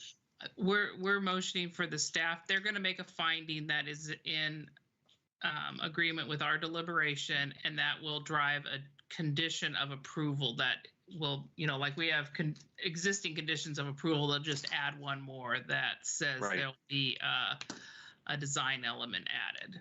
Okay. Now, and the intent is to let staff decide if it's acceptable. Okay. Yes. So the alternative is they'd have to come back to us, and that sounds like they want to avoid that. And if that, I'm just curious, if that were the case, was this like get on the calendar like months from now? Is that the issue with that basically, or? It could be a couple of weeks, and we already have work sessions and other items planned. And if it were a significant design change, I think it would be appropriate to bring back to us. But I think a minor aesthetic change, it's appropriate for staff because they do staff level this stuff. Analysis of site plans on a regular basis. Yeah, just to clarify, there's a two-step. All site plans go through a two-step process. The first site plan and then final site plan. And so we'll likely add it prior to final site plan approval, which is a staff type 1 staff decision. The applicant shall provide additional architectural detail. So it'd be prior to final site plan approval. Yeah. Okay. And Derek, I realize you have your hand raised, but I can't take any more testimony because I've already closed it. So we're if we get a thumbs up, that's best I can do. So, all right. So clear on the motion. All right. Vice Chair Kai. Aye. Commissioner Widola. Aye. Commissioner Bance. Aye. Commissioner Giles. Yes. Commissioner Harsh. Yes. And I vote yes also. So staff will make the findings, and prior to final site plan approval, we'll have a design element incorporated into the site plan. All right. Now we'll go into if we have a motion to approve the application as amended. I make a motion. Okay, go ahead. Yeah, before that, because I've only been here since October, and I know there's this area of Sherwood has a special overlays in design standard. So it seems like this thing is meeting basically the intent of what we want downtown Sherwood to look like.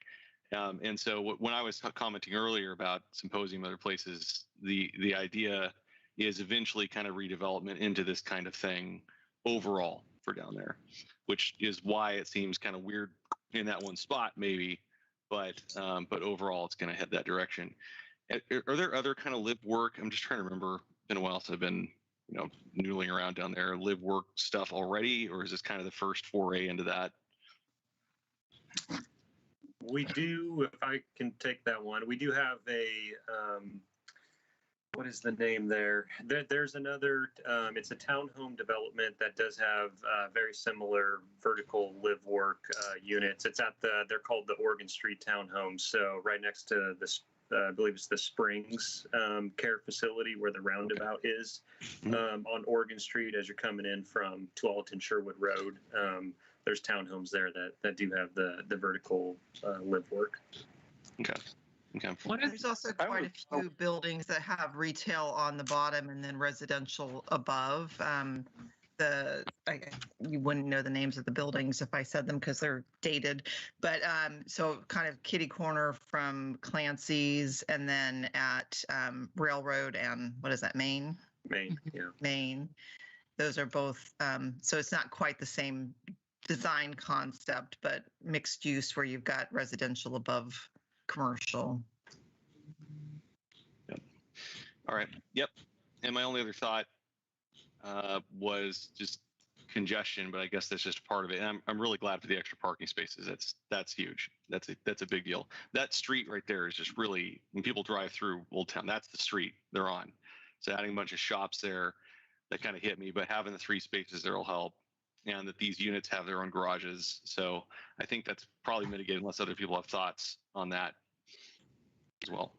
More than we could have imagined with no parking requirements. It's beautiful. Right. I think they did an excellent job setting it up that way. Yeah, and I think we address the lack of parking and making it more walkable and everything else in other ways. But I think, has been mentioned before, part of the dominoes is getting more reasons for some of these small businesses to be down there and make it attractive for the walking people. So okay. Exciting. All right. So can I make my motion now? I move to hey, no, I move to approve with amendments the proposed development in Old Town. Is that official enough? Eric, are you going to make me sound smarter? I think it needs I'm more. okay with that, but you just the case file name is LU 2021-005. You can remember that. 2021-005. You know what, Commissioner Kai, you're welcome to make the proposal. I forgot we have official wording on this. Go ahead and read it. No problem, and I'm happy for anyone to have this little cheat sheet as they would like.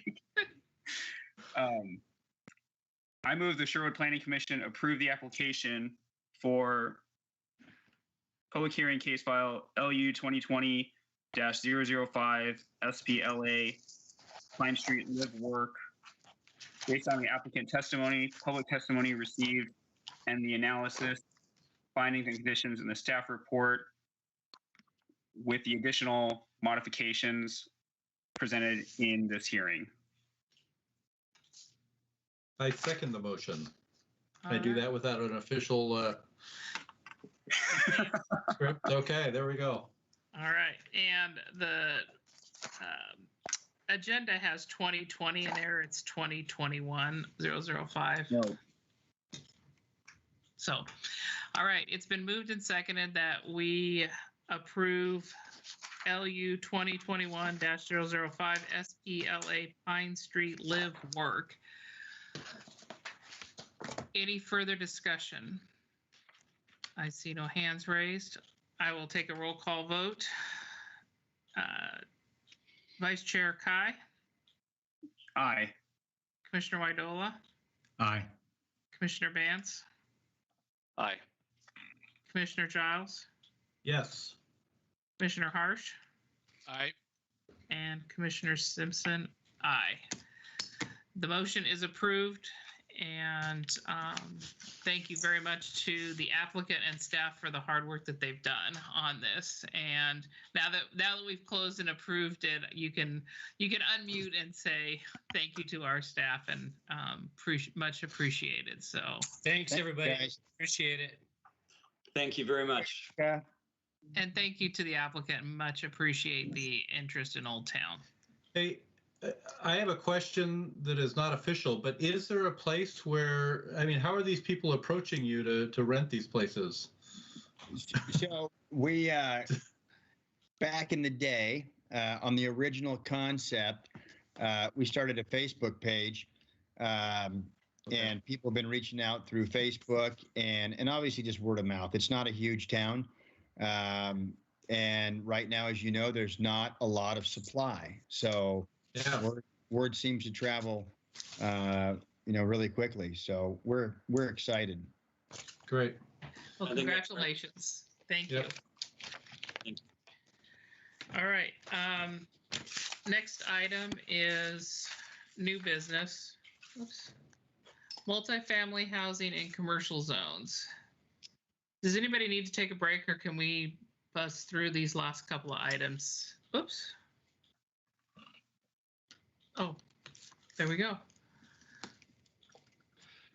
I say let's just keep going. Yep. All All right. Yeah. Power through. Something happened and it started. PowerPoint came up, so I'm good. All right, you good? We're good. Okay. Good. Can everybody see this all right? Multifamily housing in commercial zones. Okay, perfect. Yes. So tonight we're going to be talking about some proposed amendments to multifamily housing in commercial zones. Planning Commission and City Council had a joint work session on April 27th of this year. And we heard some thoughts from, the City Council as well as the Planning Commission in regards to our language, which I'm going to throw up here on a slide in just a second. But what we really heard from that work session meeting with council is that we should be really thinking about preserving our tax base in these commercial areas. That's a council priority. Increasing jobs for the community.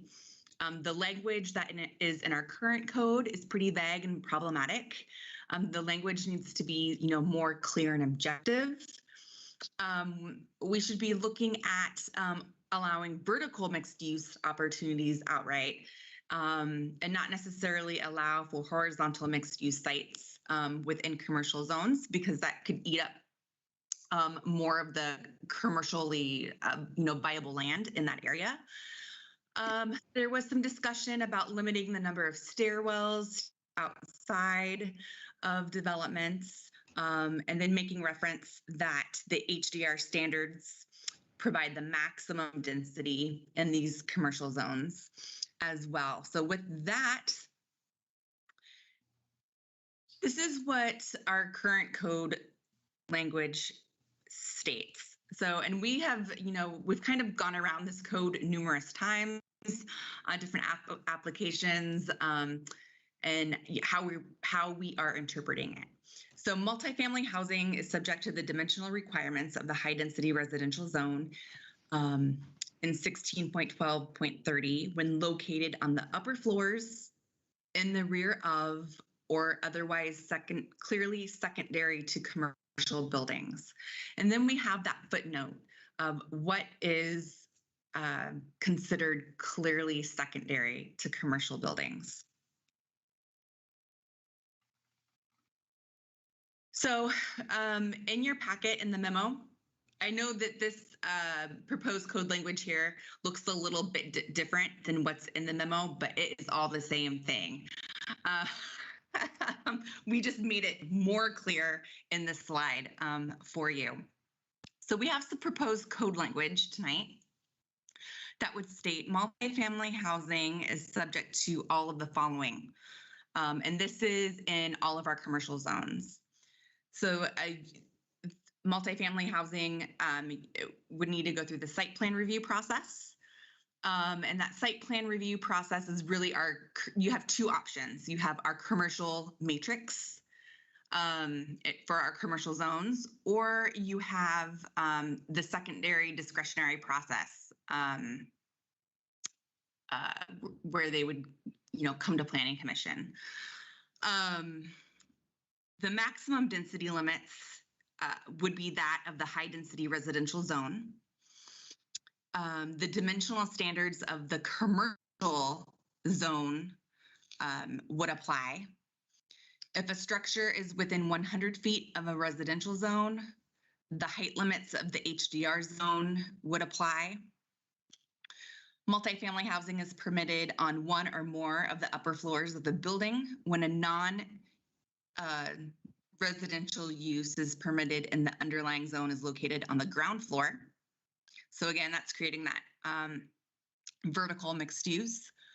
And then 6 is a building with multifamily housing is limited to 2 stairwells that can be entered from the outside of the building. And then 7 here is the required parking for the multifamily housing use shall be in addition to the minimum required for the commercial uses. So they would need to apply the parking standards for both the multifamily and any of the commercial uses located on the bottom floor. So that's our proposed language that staff has developed. I do have a couple questions before we begin discussion. Some additional considerations that staff has brought up is, should there be a minimum ceiling height for the ground floor use? And then whether or not to quantify, the types of commercial uses that would be allowed on the ground floor in these commercial zones. So with that, I'm going to open it up to discussion, and then I'll let you know what the next steps are on our side. So in response to your number 2, whether to further limit the qualifying types of commercial uses, I had made comment on my notes that general commercial is the highest density use in our commercial zone. And I was considering if that should be a conditional use instead of just an outright permitted use. Because if we're trying to protect our general commercial so that its density is maximum best use, residential in the general commercial isn't the best use of efficient land use, I guess was my comment on that. And I don't know why there would be a minimum ceiling height for ground floor. I don't know what we get from that. What's its purpose for doing that? Primarily it makes the lower commercial floor like it makes it look more prominent. Oh, I don't have. Yeah, I mean, typically you wouldn't walk into a commercial, first floor commercial that's got an 8-foot ceiling. It would feel very off. Right. Yeah, I guess I would hope that someone wouldn't build that. So, but I guess on the other side of that, if we're in the office commercial or the neighborhood commercial area, would it look disproportionate to have an extra tall floor? I guess I don't have a good answer for that. Yeah, I don't think so. I don't see the harm in having having the commercial space, having the extra height, I think is, part of what would attract businesses to it. I think if you're trying to stick a business into residential dimensions on that bottom floor, it'll feel it, and it just wouldn't be as attractive. So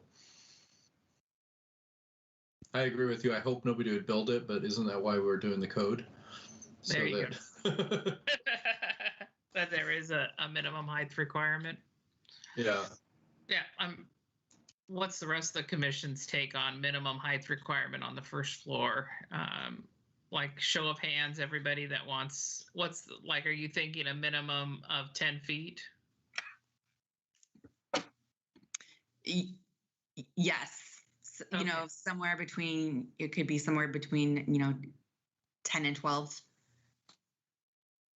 Okay. I see commissioners raising their hands in agreement of getting minimum height on that first floor. So what's the typical height for retail or commercial normally on the first floor? No, I think it just differs with the uses and what developers are trying to attract in these types of developments. Because let's say if you put in a restaurant's going to need higher ceilings because you have more mechanical equipment in kitchens and whatnot. So I think it just depends on really what the development or what the developer is trying to attract business-wise. So when it comes to hearing, can you just bring us a couple of examples of this one has 10 foot, this one has 12 foot, and then We'll be able to land someplace hopefully there. Commissioner Widola, do you have a question? Yeah, just my computer died. I lost you guys for about 8 to 10 minutes, but I'm back now. So I missed the conversations leading up to this, but I'll get it in notes. Okay. Thank you. Yeah, and the intent there would not be to try to restrict necessarily what goes into the commercial space as much as just make sure that it is. Right? That it is commercial, yeah. Yeah. Okay. So that's why we should look at kind of the range of typical stuff and then kind of, figure that out. 10 feet sounds about right, but we should look. We should see examples of what is already existing in town. Yep. So Okay. This is our work session for this. Do you have a timeline then for us, Erica? I do. Before she goes on to that, I heard Commissioner or Chair Simpson mention wanting to make it conditional in the general commercial, but there wasn't a lot of discussion on that. So it'd be great to see if there's a consensus on that so the staff can incorporate that into the code updates. I treated it like a lead balloon. It fell by the wayside and I was moving forward. So, Okay. yeah, it was just a thought. I didn't know if it would Okay. help protect it or if it was too far afield to try and worry about. So I moved Great. on. Okay. So we have some draft language here that I think we can move forward with. So we're going to go ahead and notice this to the Department of Land Conservation and Development. And then we have a tentative public hearing date of July 27th next month. Okay, can you move back to the slide where you showed it out in numbered points? So Commissioner Wydola, I don't know if he was here, that what was presented to us on page 202, packet page 169, it's the same language that was in our packet. They just took from sentences and made it a numbered bullet point so that we can easily read it.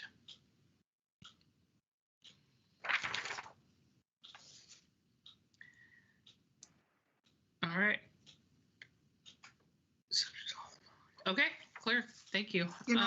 This is great. I just want to add, and Erica, maybe you can, well, I know you can chime in. So we do have an application in for a residential in a commercial zone that is consistent with, or I assume that we'll find it's consistent with the current standards. And I think that might be coming around the same time that you'd be doing your hearing on this. And so I just want to remind everybody that standards are reviewed based on the code in effect at the time that the application was submitted, just so that there isn't any confusion or I guess confusion. But Erica or Eric, can you chime in on the timing of that in relation to the timing of a hearing on this code amendment? Yeah, I can chime in. So we don't have a set date, a tentative date for that public hearing quite yet. It possibly could be on July 27th. It really depends on how fast or how quick they move in getting us additional information that we have requested. So they are not a complete application yet, but they're very close to being complete. I actually could see this possibly having the public hearing for that application, the first meeting in August, quite possibly. Oh, it would be nice to have it on 2 different meetings so that we are. Yeah, it would be a little weird. Great idea. Yeah. Be less weird, yes. Yeah. But that said, just make, it's a little strange that you'll be approving something that's contrary to something that you have changed the code to, but that may be what you are faced with if it meets all the code standards, of course. Correct. Is it contrary? I mean, do you know, or does it pretty much match up? It meets our current code, not what we're going to be approving. Right. But it won't meet the new code. It won't meet the code. Interesting. Correct. It's not a vertical mixed use. It's okay. And I can't always count on Eric and Erica making me sound smart. So if we can avoid confusion on 2 nights and it doesn't affect our 120-day rule. All right. And Eric, thank you again for coming to my rescue with some well thought out language. No problem. No problem. Usually when we're in person, there's, for the commissioners that are new that are only been virtual, usually there's like a 2-minute recess where they've already written something down and they hand me a note, or we take a break and come back, and then I look smart instead of I just have to do something on the fly. So you're doing just fine, Chair Simpson. Don't worry about it. Okay. Anything else for that multifamily housing before we move on to the residential design standards? Nothing more. Because Joy's been waiting all night to tell us all about that. All right. We're going to move right into residential design standards, and the fact that I didn't meet up with Joy after our I bolted out of town after our last hearing, Joy, and That is okay.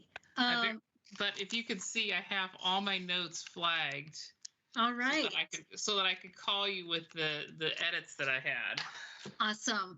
Well, thank you for sticking around this Tuesday evening. Earlier, it was mentioned it was Wednesday, so I think we're still Tuesday.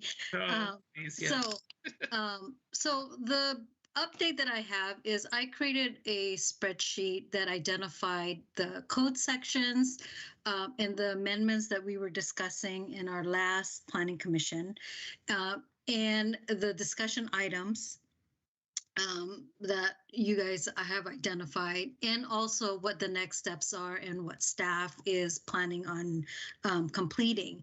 I literally just finished it, so my goal is to send that to you guys later this week. So, and hopefully Chair Simpson and I can also come together in making all those general edits that she was suggesting. So look for that.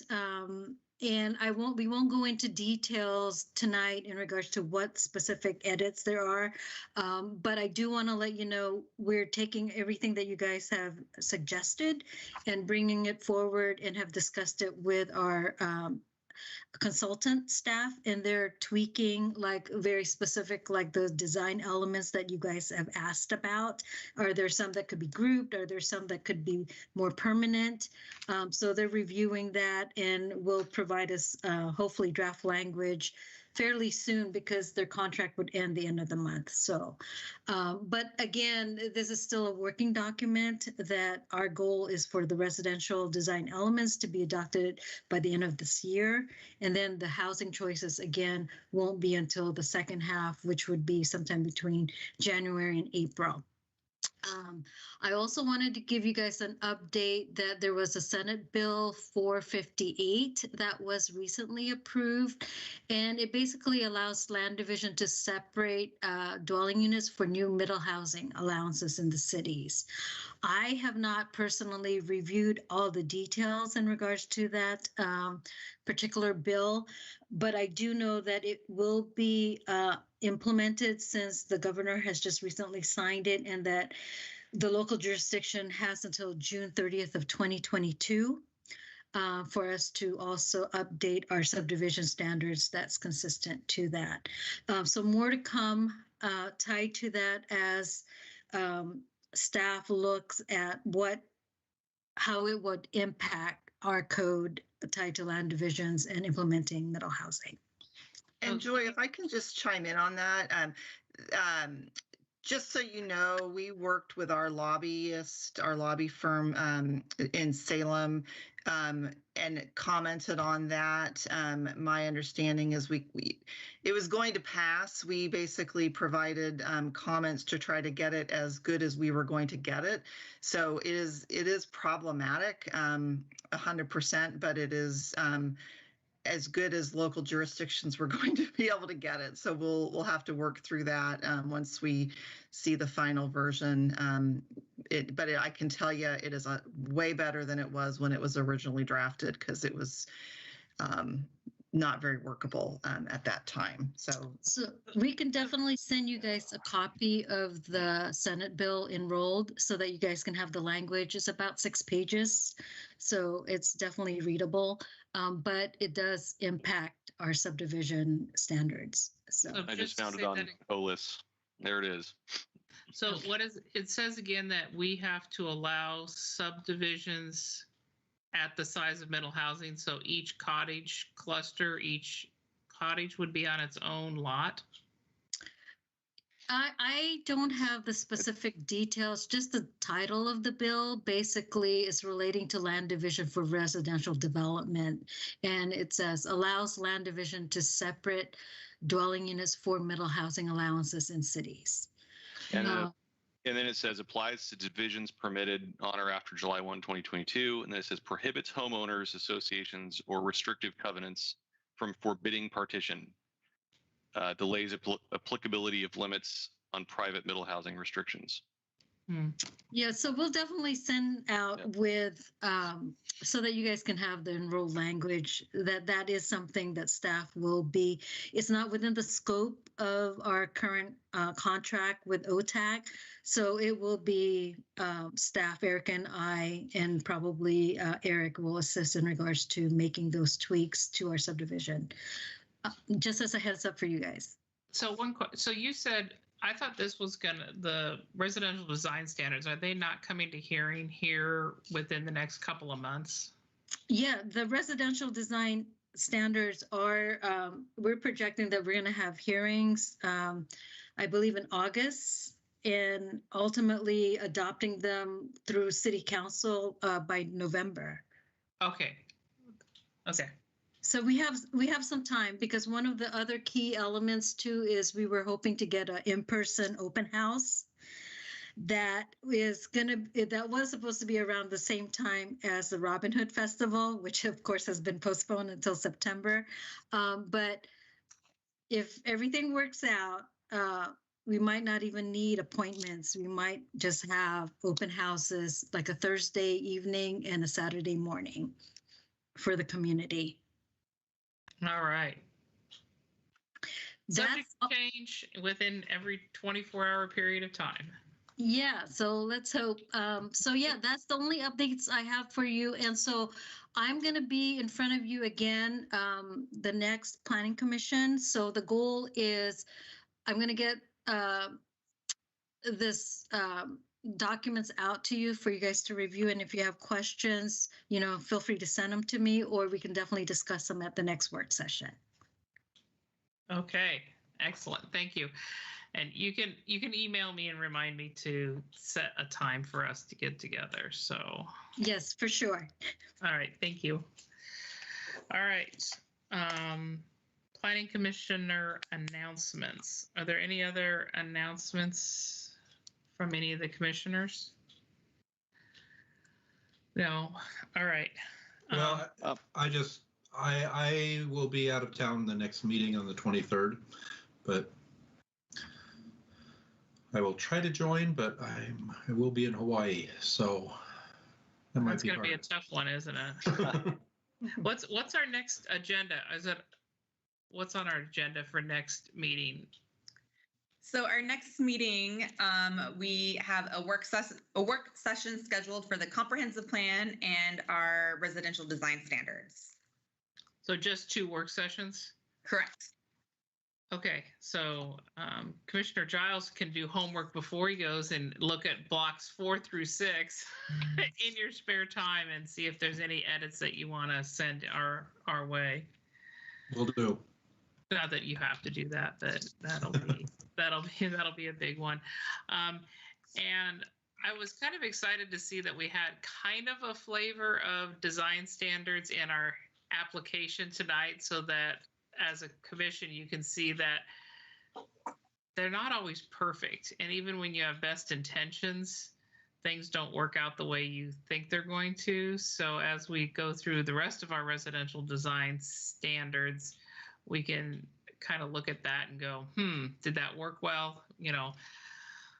What worked well, what didn't work well. And then I've been looking at different buildings as I drive by and seeing what I think is a minimum requirement in our community to make it feel like it's maintaining our quality of life. And so those were just my thoughts of what I've been angsting over when it comes to these residential design standards, because I think I don't want to be so onerous that it feels like we can't do anything, but I think if we leave it to chance, we may end up with someone said cracker boxes, like what's off, some of the streets in our neighboring communities. And so I don't know. I've been thinking a lot about it. So hopefully it all comes together in a good work session next time with Joy. So I don't see anybody else with any. Yes, Commissioner Vance. Are some of us up for like reappointment or something pretty soon? When does that happen? Well, I think we all, those of us that expire, our terms expire at the end of the month. So I guess you guys are on your own. I'm out of here. Didn't we just elect you as leader? Yeah, no kidding. But, I mean, kidding. When does that happen? Is it council decide that this month? I don't know. That's a great question. I guess we ought to get on that. We already are. We are, yeah. That's good because I didn't even think about it. Yeah, the council recently changed it so that all terms. So my term actually expired in March, so I haven't really been here.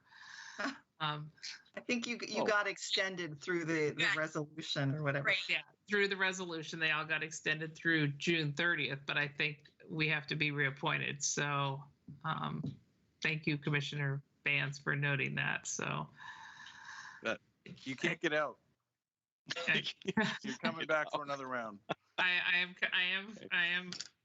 am committed to resolving our residential design standards and our comprehensive plan update before I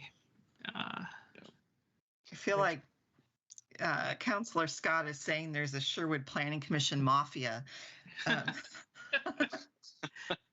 No, I was going to ask if we could institute the draft, and we'll just draft her back into the committee. Yeah, like a railroad. You're right on the tracks, and you don't get to leave. I think he's just talking to you. Like you're staying, the rest of us are going. You'll just be here alone. No. You guys. No. You're all staying. You're all staying. Okay. You guys are up to speed now. You guys are critical to the decision-making process now. This is the value that you bring to the commission is very impressive. It seems like turnover is tough for this role. There's a lot of learning goes into this. Yeah. But we're about to go from virtual to in person, and I think the level of our engagement is exponentially increased when we get in person, because we get to see each other, we get to interact at a different level. And I've been impressed with you guys getting totally up to speed in such a short time virtually, that once we get in person, I'm excited. I think it's going to be great. The product that we're going to produce through the rest of our terms together is exciting. So looking forward to that. Do we have a date for face-to-face? We were just talking about that the other day at senior leadership, so I'm not sure if I'm speaking out of school and whether or not Councilor Scott is aware of this, but we're thinking, based on what we're hearing from the governor, that by the end of June, the state will be at 70%, and then all restrictions will be removed. And that's really the linchpin for us having open public meetings without us having to check everybody's vaccination status or people wearing masks. So we're hoping that the first council meeting in July will be sort of the first public one, and then the Planning Commission and all the other boards and commissions will come back in person shortly after the council does. So probably late July, early August, we're thinking, assuming everything goes as we're thinking things are going to go, which, as someone said, changes from day to day. But that's our current thinking. And we'll party. Yeah. How do planning commissioners party? What does that look like? We meet at Clancy's after the meeting. I see. There will definitely be snacks provided for your first in-person. That's something that those of you that haven't done it virtually don't know that you're missing, but we generally have some snacks available for commissioners to sustain. And we need like I can't see. I can't. Man. We that first one back. We need like new and improved snacks. Yeah. We've got pent up budget we haven't spent in a year and a half. I was going to say, I can't wait. Really have them all out. Yeah, there we go. I can't wait to see the binder that holds all the snacks. 'Cause that'll be an impressive binder. Oh my gosh. So in July, though, the stars have aligned so the first Tuesday I was here, but now some bereavement stuff from my wife's family. We're gonna be out of town. That's a bummer. And then we're on vacation on the last week of the month. And I was thinking I might be able to dial in that night from Wenatchee. Oh.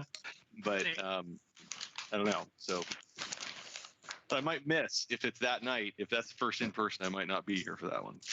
Now, we've always been able to have commissioners dial in from phone. So I don't see why we wouldn't be able to, I mean, and Commissioner Giles in Hawaii, you can totally, step up and visit us. Why wouldn't you want to spend an afternoon at 4 o'clock time in Hawaii while we're starting a 7 o'clock meeting here? It's funny. My internet feels like it's going out now. I'm really having a hard time hearing you guys. Oh my gosh. I'm not sure if it's just me, but I don't know if they have internet in Hawaii on the beach. So,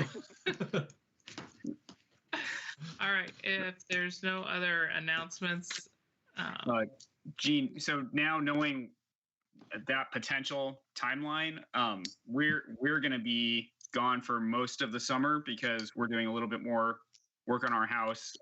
So we'll be in Idaho until mid-August. But if we're not having online meetings, then I'll at least plan on calling in. So. Well, I think why don't you guys communicate with Erica your summer issues, because it's probably going to be a little bit of a transition back to in person, and so maybe we'll still have the ability, while most people will be in person, having the ability for some people to dial in, because I think people have gotten a little accustomed to having that flexibility. So why don't you communicate that with Erica, and then she and Jean can maybe figure out how to accommodate that through the summer. Yeah, our first meeting after the quarantine was half in person, half virtual, and spread about the city hall building with, me in one room, someone else in a different room, someone else upstairs in Erica's office. So we have been creative, and I think we've all got better electronic skills now. So I think our ability to participate remotely is going to be enhanced. So I have faith in the IT of the city of Sherwood. So I think it'll work. Woohoo! All right. Well, any other announcements? Vacations? All right, then we will adjourn the City of Sherwood Planning Commission meeting for June 8th. Thank you so much.